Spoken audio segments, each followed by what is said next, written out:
우리 하나님의 말씀 창세기 2장 8절 말씀 보시겠습니다. 2장 8절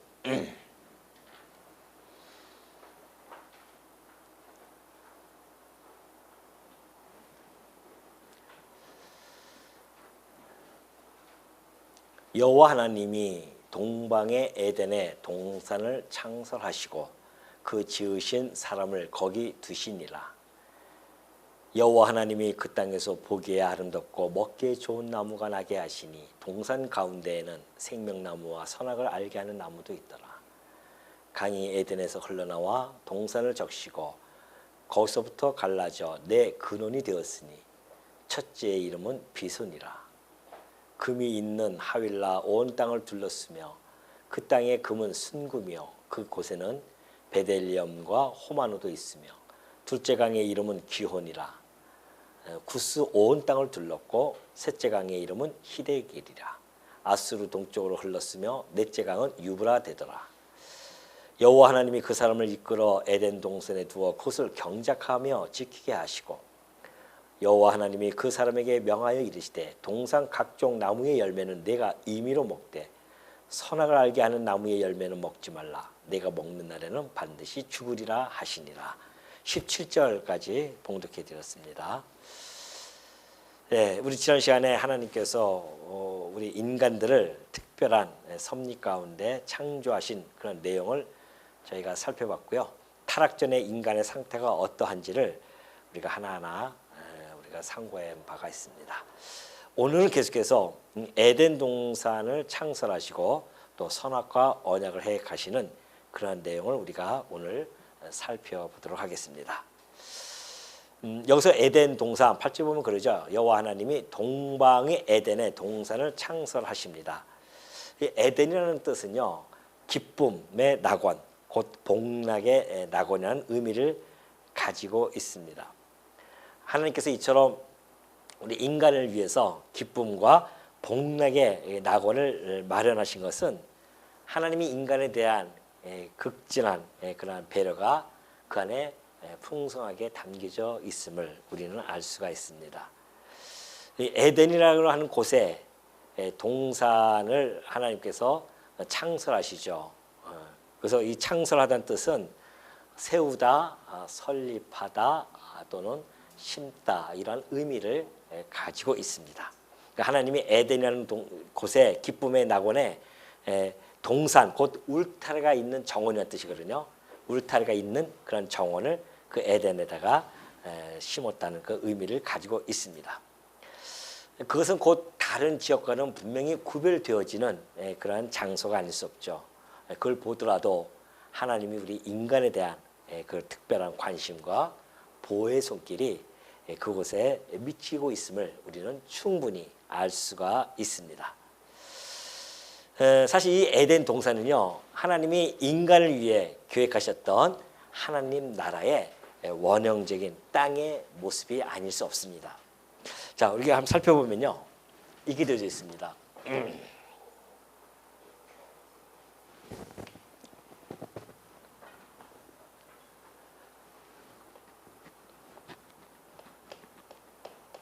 에덴이 있습니다. 이 에덴에 이제 하나님께서 아담에게 하신 약속이 있었죠. 그것이 곧 하나님의 나라라고 했습니다. 하나님의 나라를 하나님께서 세워 주시겠다고 약속을 해줬죠. 그 가운데 나라의 3요소라고 하면 이제 국민, 국토, 국권이 있습니다. 그 중에 이제 땅의 국토에 대한 문제입니다. 땅이죠. 에덴이라고 하는 그 에덴의 동산을 이렇게 하나님이 창설하시고 설립하셨다고 하는 것은 그 땅을 주신 겁니다. 그 나라의 땅이죠. 그래서 이것을 원형적인 땅이라 그렇게 우리는 이야기합니다. 하나님께서 원형적으로 하나님 나라에 그 나라를 이루어 가시는데 일단 아담을 만드셨고요. 그리고 그 땅을 주십니다. 그것이 바로 에덴 동산입니다. 그 땅을 원형적으로 주시죠. 동산이라고 보면 되죠. 하나님께서 그 동산을 주셨습니다. 이것이 이제 창세기에서 우리가 볼 수 있는 그런 내용입니다. 그래서 이 에덴이라고 하는 그 의미 속에서는 하나님께서 우리 인간을 전 우주 안에 있는 그 모든 피조물이 있지만은 그러나 하나님이 특별히 인간을 특별한 존재로 지으셨고, 또 이 에덴 동산에서 말 그대로 기쁨과 복락이 넘치는 그런 삶을, 복된 삶을 마음껏 누릴 수 있는 존재로서 지어졌다고 하는 것을 우리는 이 에덴 동산이라고 하는 개념 속에서 충분히 인지할 수가 있습니다. 그러니까 하나님이 이 에덴 동산을 통하여 당신이 정말 사랑하는 그러한 인간 아담을 만드시고 이곳에서 살게 해주심으로 말미암아 여기서 너의 복된 삶을 누리라고 하는 이것을 그 땅을 줌으로 말미암아 하나님이 그 아담을 향한 배려, 관심, 또 사랑하는 그런 모습들이 그 안에 잘 담겨져 있다는 겁니다. 그렇다고 한다면 우리가 좀 더 넓게 이렇게 좀 확장시키면요, 우리가 지금 이 창세기부터 요한계시록까지 우리는 하나의 맥을 가지고 늘 살펴보고 있습니다. 왜냐하면 이 창세기를 모르면 요한계시록이 잘 이해가 안 됩니다. 창세기를 우리가 알아야 요한계시록의 결말이 어떻게 맺어지는지를 잘 알 수가 있죠. 그러니까 창세기를 통하여 지금 하나님께서는 그 섭리를 창세기를 통하여 원형적으로 다 보여줘요. 이 초반부에. 그래서 이 하나님 나라에 대한 원형적인 그러한 나라가 바로 이 이제 에덴 동산이라고 지금 말씀드린 거고요. 결국은 그 나라를 하나하나 이루어 가는데 타락을 해가지고 이 에덴을 상실하지 않습니까? 아담이 상실해 버려요. 쫓겨난단 말입니다. 쫓겨나니까는 하나님께서는 새 에덴, 곧 천국에 대한 것을 보여주죠. 하나님이 약속을 해줍니다. 이 에덴은 너희가 쫓겨났지만은 내가 하나님께서는 하나님의 그 새 땅을 주시겠다고 약속을 해주죠. 이것이 이제 천국입니다. 우리는 그 천국이라고 하죠. 요한계시록에서 잘 나타납니다. 이걸 우리는 새 하늘과 새 땅이 도래한다, 이렇게 보는 거죠. 그렇다고 한다면은 하나님께서 이 원형적인, 이건 실체입니다. 실체적이고요. 그리고 이제 에덴을 타락해서 그 나라를, 이 실체적인 이 땅을 주시겠다고 하시는 그 하나님 나라로서의 두 번째 요소인 그 새 땅을 주시겠다는 그 약속을 이루어 주시기 위해서 모형적으로 한번 더 보여주십니다. 그것이 곧 이스라엘 나라죠. 이스라엘 나라에 주어졌던 가나안 땅입니다. 이 가나안 땅이죠. 그래서 우리가 레위기 20장 24절 보면 하나님께서 하시는 말씀이에요. 내가 전에 너희에게 이르기를 너희가 그들의 땅을 기업으로 받을 것이라. 가나안 7족속에 살고 있었던 그 땅을 기업으로 받는데 내가 그 땅 곧 젖과 꿀이 흐르는 땅이라고 그래요. 젖과 꿀이 흐르는 땅을 너희에게 주어 유업을 삼게 하리라 하였노라. 그래서 나는 너희를 만민 중에서 구별한 너희의 하나님 여호와니라. 하나님께서 특별히 그들을 구별해서 그 땅을 주십니다. 가나안 땅을. 그러니까 이것이 곧 하나님 나라를 이루어가는 모형이라고 했습니다. 이거는 모형적으로서 주어지는, 이스라엘 나라가 자체가 모형 나라니까, 하나님 나라의 모형이니까. 그럼 그 땅도 역시 모형적인 그 땅일 수밖에 없죠.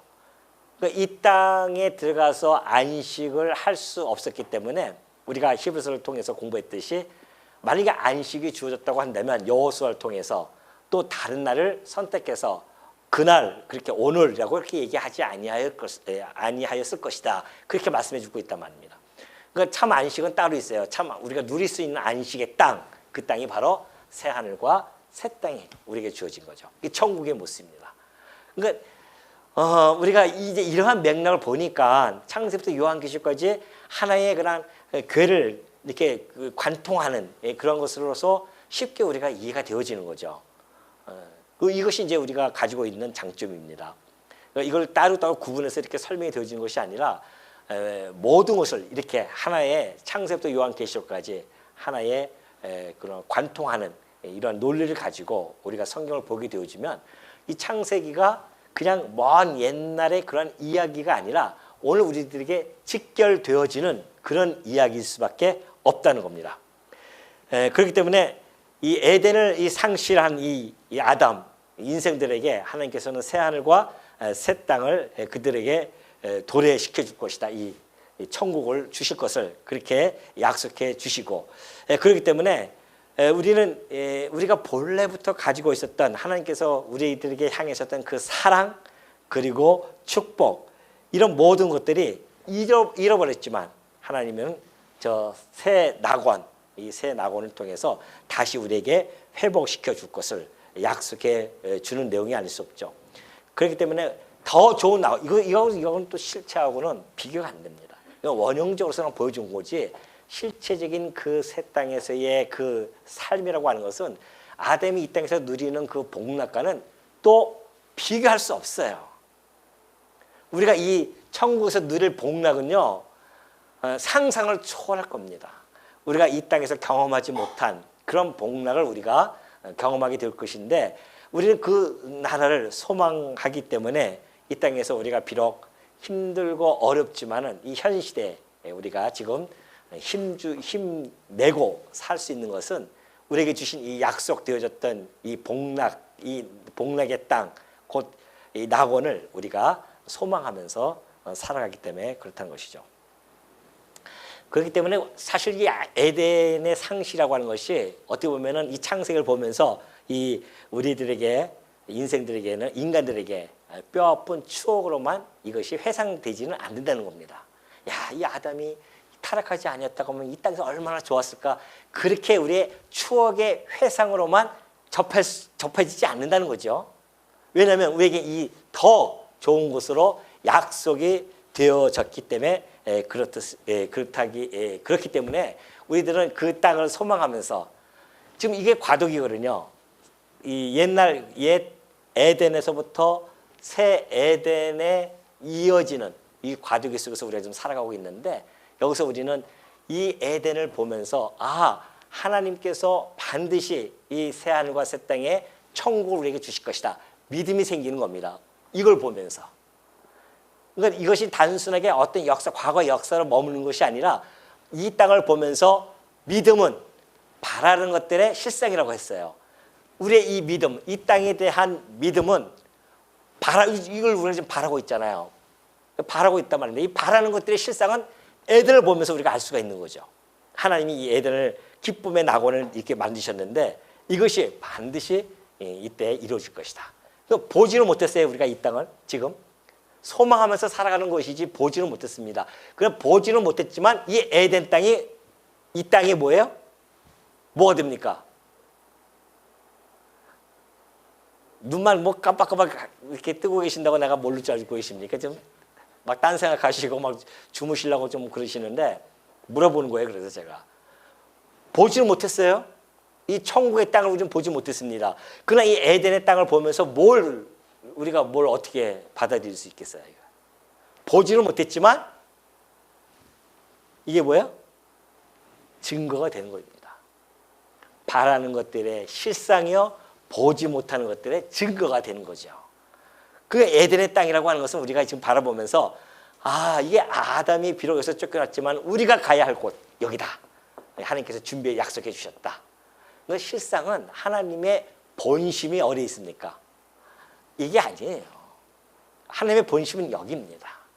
우리에게 더 좋은 땅을 약속해 놓고 이 땅을 주시고, 여기서 결국은 쫓겨나게 되어졌지만은 하나님께서는 그 쫓겨난 인생들에게 더 좋은 땅을 약속해 줬다는 겁니다. 그래서 우리가 이 창세기에서 에덴 동산을 바라보면서 그저 우리가 여기서 살았으면 좋았을 텐데, 아니에요. 여기서 사는 것보다 여기가 훨씬 낫습니다.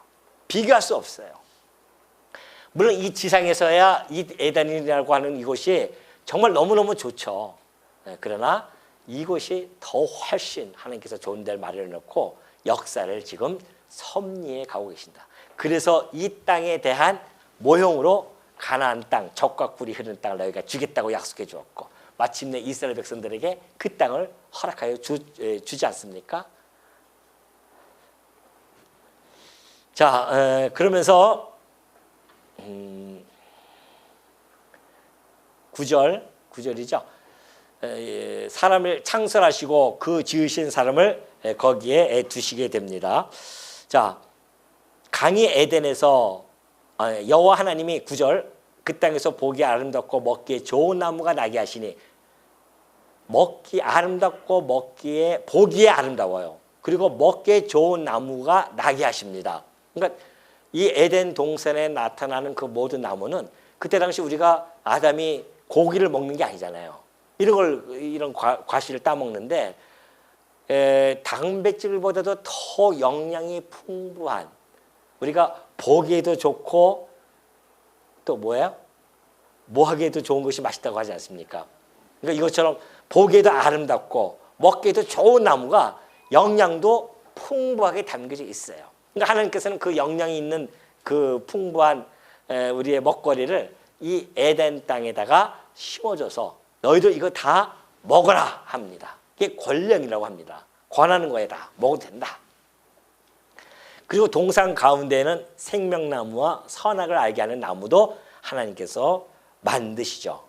에덴 동산의 환경이 그만큼 아주 아름답고 그런 행복한 그런 곳이 아닐 수 없다라는 것을 우리는 알 수가 있습니다. 혹자들은 그런 이야기를 합니다. 에덴 동산에 대한 부분들을 신화나 허구로 그렇게 생각하는 사람들도 있습니다. 그래서 이것은 그냥 지어낸 이야기다라고 그렇게 이야기를 하죠. 그래서 사람들이 어떤 이상적인 나라, 성경에서 나타난 이상적인 나라, 역사적으로 실제 되어진 나라가 아니라 이상적인 나라를 설정해 놓고 이 이상적인 나라를 바라보면서 인간들이 살아가는 것이다. 뭐 이렇게 이야기하는 자들이 있지만은 그러나 이 에덴 동산이 역사적인 실제적 역사에 나타난 실제적인 장소가 아니면은 우리의 모든 신앙도 허구가 되어질 수 있습니다. 그게 아주 위험한 거거든요. 지금 기독교 내에서 유행했던 것이 있었는데 그것이 문학적인 접근이었습니다. 이 창세기를 다 문학적인 접근으로 봐요.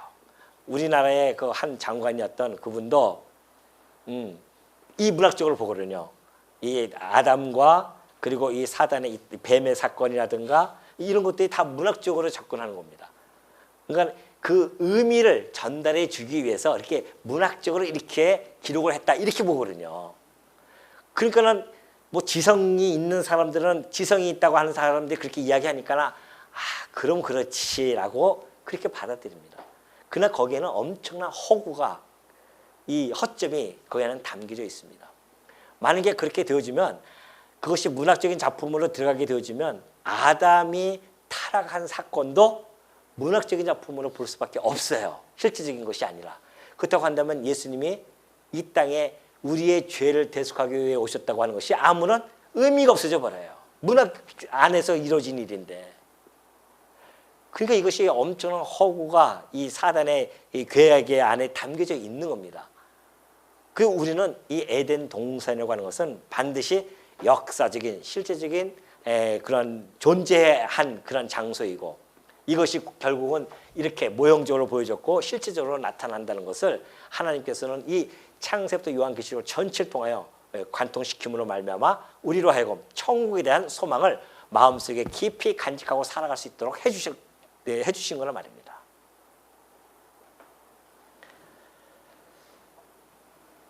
당시 10절 보면 그래요. 당시 에덴에서 흘러나와 동산을 적시고 거기서부터 갈라져 내 근원이 되었으니 첫째 이름은 비손이라 금이 있는 하올라 온 땅을 둘렀으며 아주 멋있는 거죠. 땅이 그냥 금이 있고 온 땅을 다 둘러 있습니다. 그 땅의 금은 순금이요 그곳에는 베델리엄과 진주란 뜻입니다. 호마노도 있고요. 한 보석 종류죠. 둘째 강의 이름은 기혼이라 구스 온 땅을 둘렀고 셋째 강의 이름은 히데길이라. 히데길은 첫째 강과 둘째 강은 우리 지도에 지금 나타나 있지는 않아요. 그건 확실히 모릅니다. 그러나 이 세 번째 강은 히데길이라고 하는 강의 이름은 티그리스예요. 그렇기 때문에 우리가 알 수가 있죠. 지금 현재 있는 티그리스강. 그리고 아수르 동쪽으로 흘렀고요. 넷째 강은 유브라데다. 유브라데도 우리가 알고 있지 않습니까? 지금 보인다 말입니다. 그러니까 셋째 강과 넷째 강은 지금 그 지도상에는 나타났는데 첫째 강과 둘째 강은 지도상에 없어졌어요. 그건 우리가 모릅니다.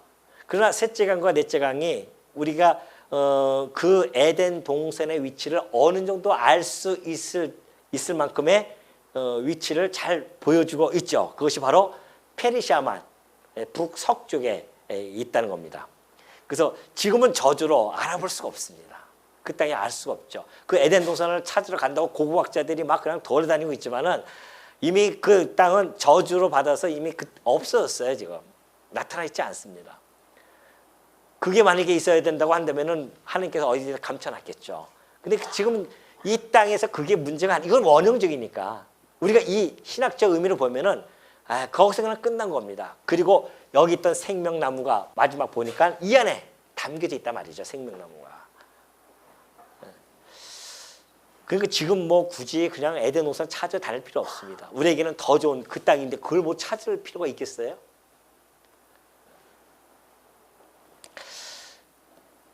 14절까지 이렇게 나와 있고, 그리고 사실 이 강도 지금 이 에덴에서 흘러나오는 이 네 종류의 강이 보면은 우리가 이 천국에 가면은 그 예수 그리스도부터 또 성서로부터 강이 쫙 흘러나옵니다. 이런 걸 보면은 이런 강들도 하나의 모형적, 원형적으로서 보여주고 있는 것이 아닌가, 우리가 이렇게 추정은 해볼 수 있습니다.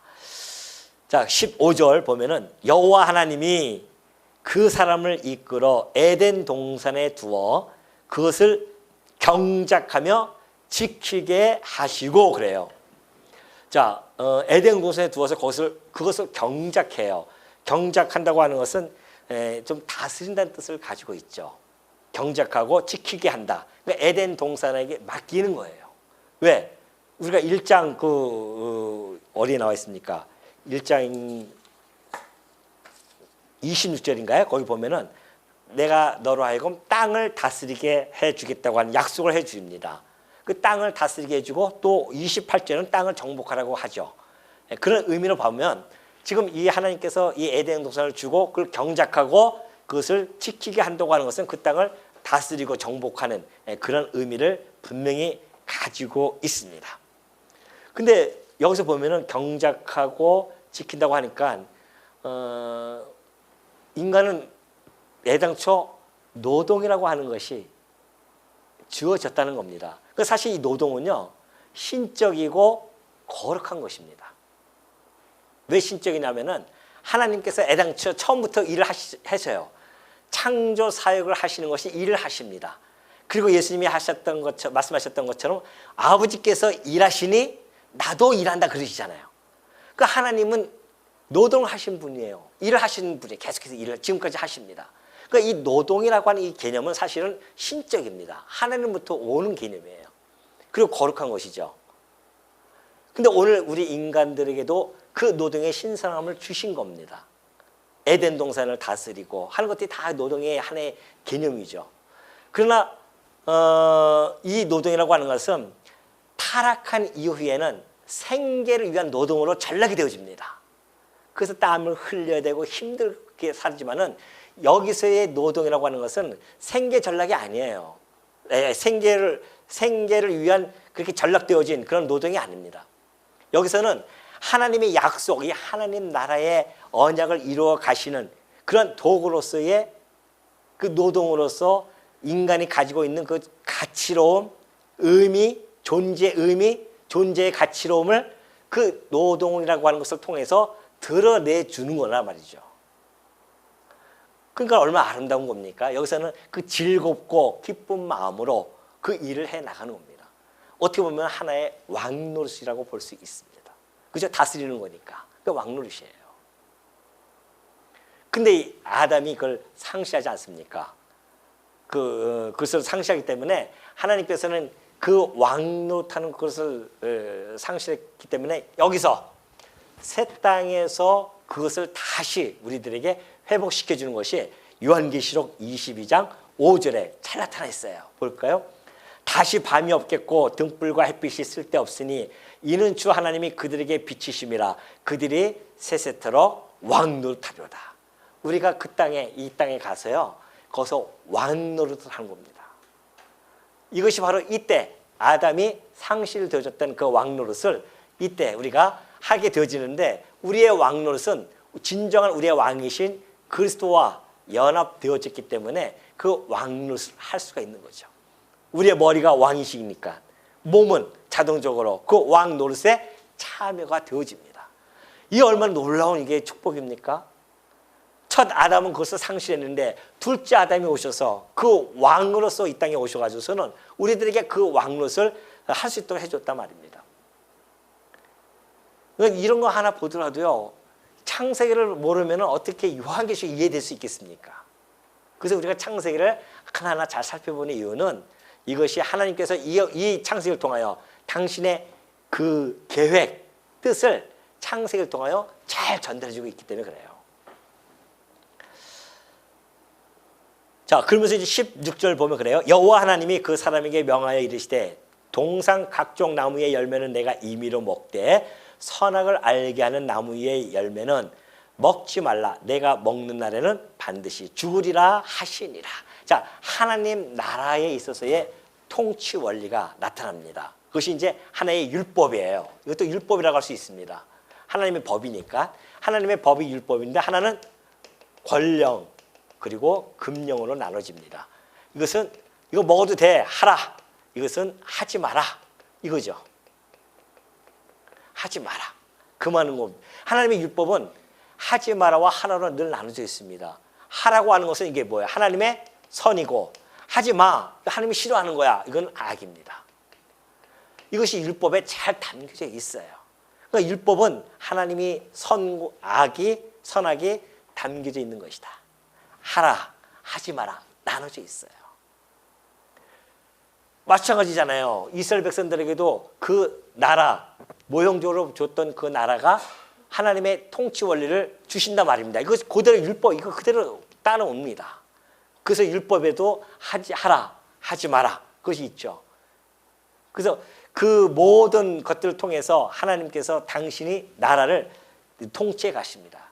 그런데 문제는 인간들이 자기 소견, 이 아담도 자기 소견이 갖춰지기 이전에 아담도 타락해서 선악과를 먹음으로 말미암아 자기 소견이 갖춰지지 않습니까?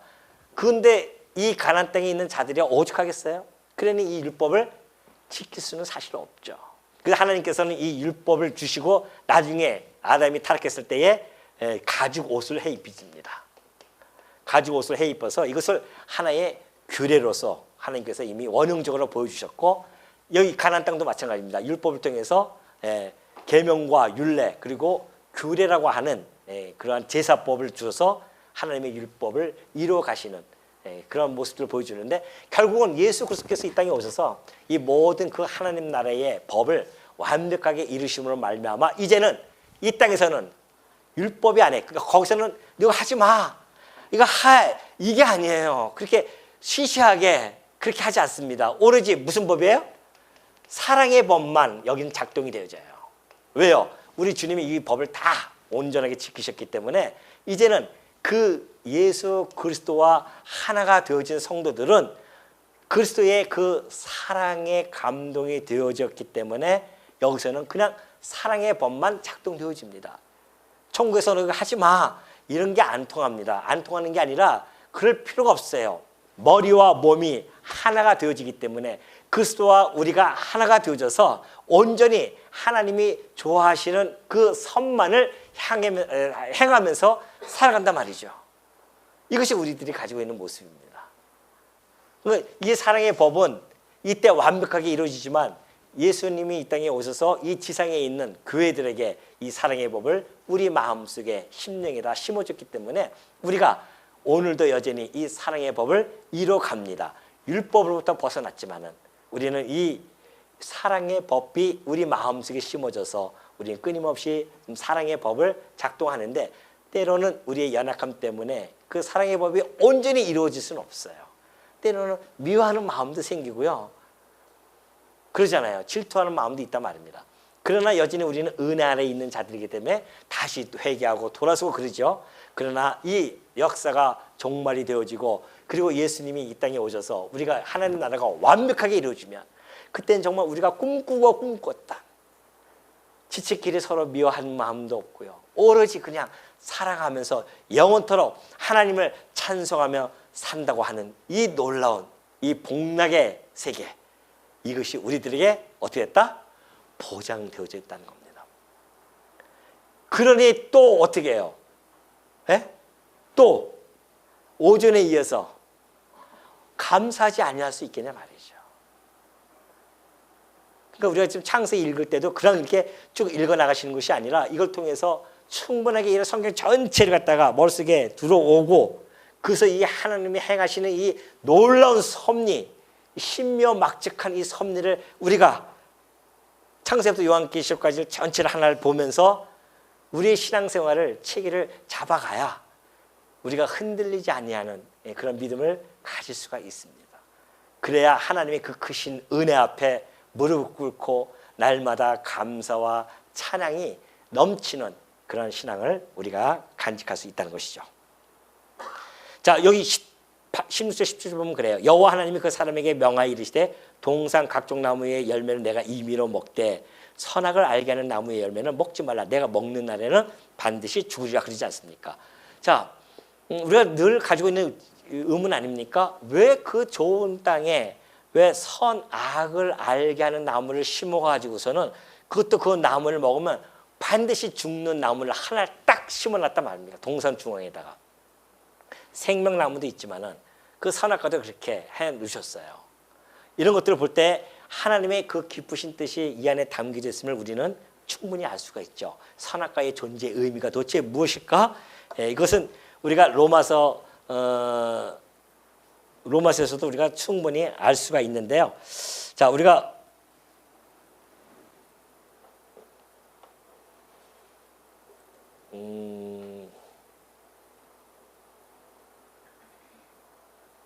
이거 뭐예요?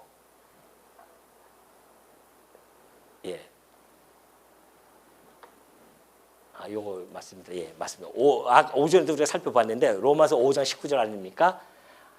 한 사람이 순종하지 아니하므로 많은 사람이 죄인 된 것 같이 한 사람이 순종하시면 많은 사람이 의인이 되리라. 하나님이 모든 사람을 순종하지 아니하는 가운데 가두어 두심은 그래요. 자, 하나님께서 순종하지 아니하는 가운데 가두어 두신다고 합니다. 물론 인간이 순종하지 않아요. 근데 그것이 하나님의 전 역사의 섭리 안에서 보면은 하나님의 역사 섭리 안에 이 선악과가 왜 필요한지를 너무나 잘 보여줍니다. 1차적으로 하나님께서는 순종하지 아니하는데 가두어 두기 위한, 그래서 말씀을 해주신 겁니다. 너 이거 먹지 마. 이거는 무슨 얘기예요? 순종해. 불순종하지 마. 그런 뜻 아닙니까? 근데 인간이 그걸 불순종해요. 그 불순종함으로 말미암아 하나님께서 순종하지 않았는데 딱 죄 가운데 가둬두신 겁니다. 왜 그럼 그렇게 해주시는가? 그러나 궁극적인 목적이 바로 두 번째 나와죠. 모든 사람에게 긍휼을 베풀려 하십니다. 그러니까 이 순종하지 아니하는 가운데 가두어 두신 것은 1차적인 목적입니다. 이것이 근본적인 궁극적인 목적은 아니에요. 궁극적인 목적은 뭡니다? 긍휼을 베푸시려고 하는 거다.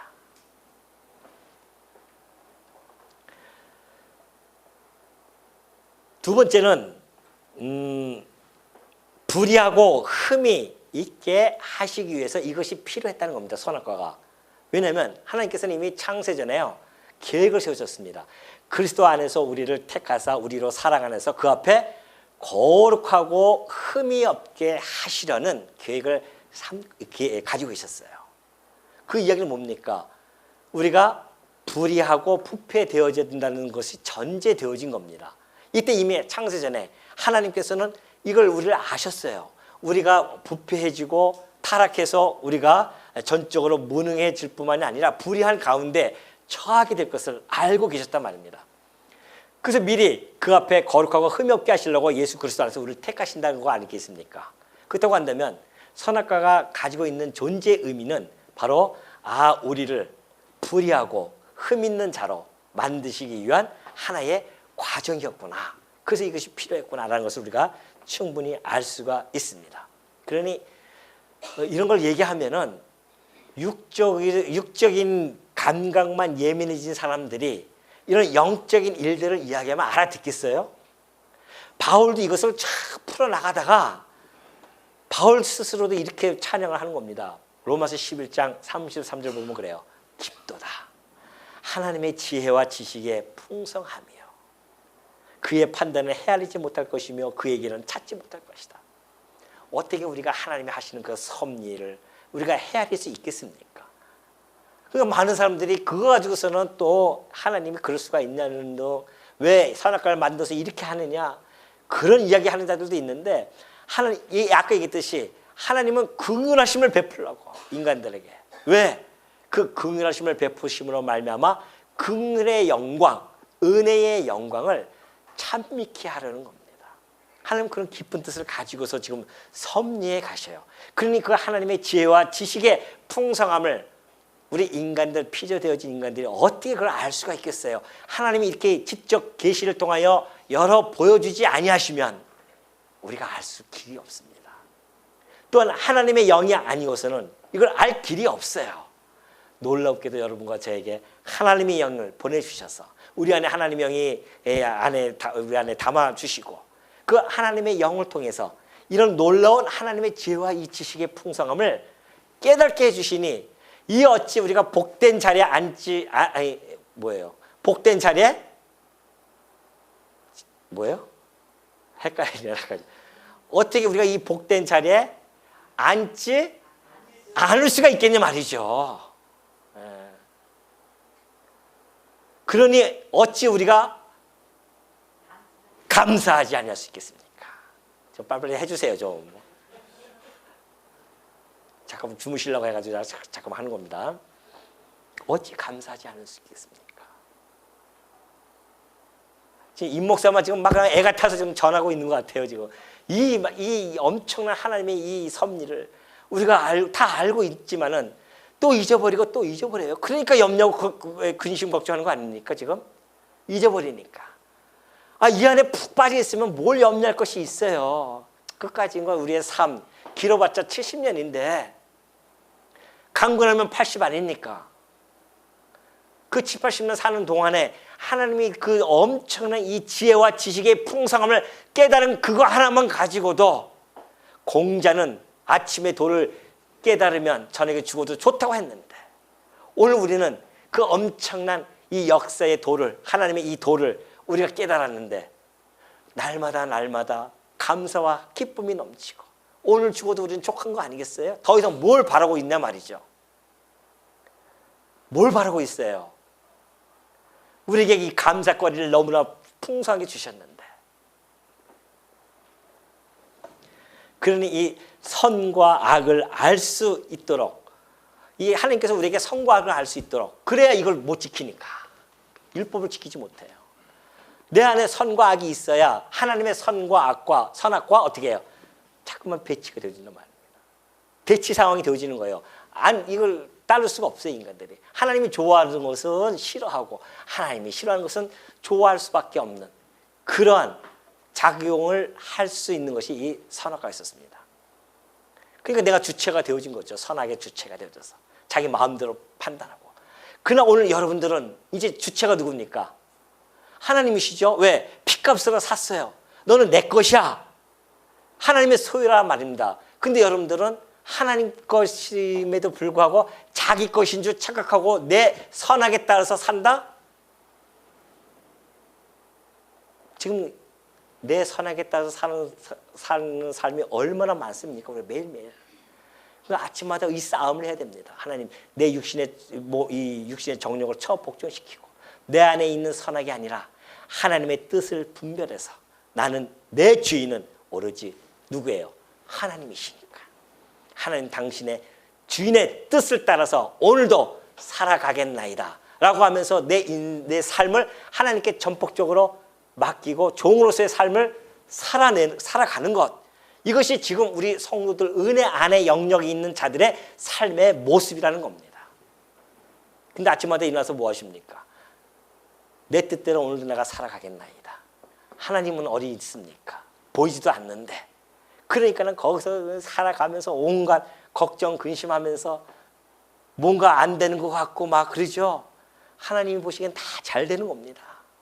하나님 보시기에 다 잘 되는 거예요. 지금 성도들에게 있어서 부정한 것도 긍정적인 것도 다 하나님 편에서는 다 그 모든 것을 이루어서 뭘 이루신 겁니까? 하나님의 선한 뜻을 이루어 나가는 과정인데 그 과정을 참지 못하고 성도들이 그 하나님의 기쁘신 지혜와 지식의 풍성함을 참지 못하고 주어지는 그 부분적인 삶 속에서 걱정하고 근심하고 괴로워한단 말입니다. 하나님은 지금 나를 낳을 때부터 태어나서 죽을 때까지 모든 삶을 당신의 오로지 당신의 선을 위해서, 때로는 우리들에게 공고함과 형통함을 겸하여 주시면서 끌고 가시는데, 그 공고함 속에 있다고 해서 거기에서 그것만 바라보고서는 근심하고 걱정하면 되겠나 말이죠. 항상 우리가 사람을 판단할 때도 저는 그런 얘기를 해요. 누구 어떤 사람을 판단할 때 판단하지 맙시다. 왜? 그 사람의 지금의 모습을 판단하지 말라는 말입니다. 그 사람이 태어나서 죽을 때까지의 그 전체의 모습을 다 보고 판단을 해야 됩니다. 하나님이 지금 부분적으로 그를 갖다가 힘들게 만들 수도 있어요. 하나님을 잠시 떠나 있게 보여질 수도 있습니다. 그러나 하나님이 당신의 백성에게는 전체적인 삶을 통해서 당신의 선을 이루어 가시기 때문에 우리는 그 하나님의 종으로서 그 하나님의 섭리를 바라본다고 한다면 내 주변에 대하는 모든 사람들에게도 그러한 시각을 가지고 우리가 대해야 된단 말이죠. 부분을 보고서는 거기서 판단하고 거기서 그 사람을 갖다가 정죄하고 그런다고 하는 것은 하나님의 종으로서의 모습이 아니라 자기가 주인 되어진 삶의 모습입니다.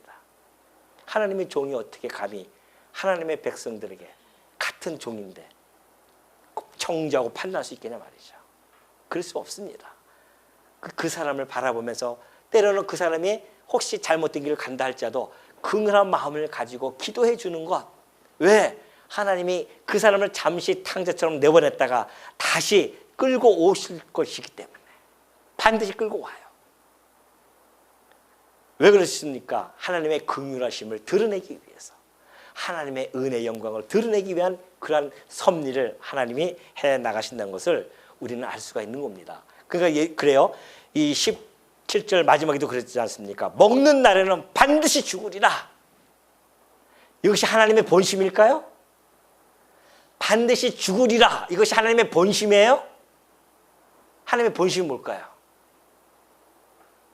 눈 피하지 마시고 하나님의 본심이 뭐냐고요? 예? 아니 좀 같이 좀 이 대꾸법을 좀 사용합시다. 반드시 죽으리라. 뭐예요? 반드시 살리라. 이것이 본심이에요. 반드시 죽으리라 하는 말씀 속에는 내가 너를 어떻게 한다? 반드시 살릴 거야. 이것이 담겨져 있는 겁니다. 반드시 우리 살렸잖아요. 근데 그 살림이 인류 전체를 살리는 것이 아니라 누구만? 예수 그리스도 안에서 택하신 자들만. 에베소서 2장 1절에서 그걸 너무나 잘 보여주고 있습니다. 그는 허물과 죄로 죽었던 너희를 살리셨다. 선악과를 통해서 허물과 죄로 죽었던 우리를 살리시기 위해서, 그래서 반드시 죽으리라 이 말씀을 이 안에다가 이렇게 팍 박아놓은 겁니다. 반드시 나가 죽으리라. 그걸로 끝나시면 하나님이 무슨 긍휼한 하나님이겠습니까? 반드시 죽이리라. 그 안에는 반드시 살릴 거야. 내가 너를 내 아들을 통해서 내가 살릴 거야. 그런데 그 살리는 자는 하나님의 사랑을 입은 자들만이 살릴 수가 있다는 겁니다. 여러분과 제가 그 하나님의 사랑 안에 포함이 되어졌다고 하는데 불만이 있습니까? 그것이 영 기분이 나빠요? 왜 날 택했습니까? 저 사람은 안 택했고. 그런 말씀이 나올 수 있냐고요. 지금 그 하나님의 택하심에 감사와 찬양이 지금 터져나오도 모자랄 판인데 지금 날마다 하나님이 우리를 갖다가 부르신 것은 날마다 당신의 이름을 찬송하고 당신이 행하신 이 엄청난 긍휼의 역사, 이 은혜의 이 역사를 참여하라고 우리를 부르셨는데 그 짧은 생에 살아가면서 뭘 그렇게 불만 불평을 하고 살아가냐 말이죠. 우리 성도님들은 아니겠지만은 그러죠? 찬양합시다. 우리 하나님께 늘 감사합시다. 왜? 이것만 해도 우리는 감사와 찬양이 넘쳐납니다. 아까 오전에도 얘기했듯이 우리 삶 속에 나타나는 모든 주변의 환경들은 우리가 가지고 있는 이 감사와 찬양거리, 그것을 갖다가 감가시킬 수 있는 것들이 아무것도 없어요. 오히려 그런 것들이 내게 주신 그 감사와 찬양거리에 다 그것이 들어갈 수밖에 없습니다. 포함될 수밖에 없습니다. 이 엄청난 은혜 안에 살아가는 우리 성도님이라고 생각하시고 일주일 동안 여러분들이 그 하나님을 찬송하면서 기도할 때마다 그런 쓸데없는 거 기도하지 마시고요. 이거 아까 오전에 가졌던 그 기도 감사합니다. 내가 본래 종이었는데 내게 이 복음을 듣게 하시고 마음으로 순종케 하여서 의의 종에 이르고 뭐예요? 영원한 생명을 주셨사오니 오늘도 하나님 앞에서 감사와 찬양의 삶이 터져나게 하옵소서. 이것이 우리 성도들의 기도라는 사실 꼭 마음속에 담아두시고 날마다 그 찬송과 감사의 삶을 살아가시길 주의 이름으로 축원드립니다.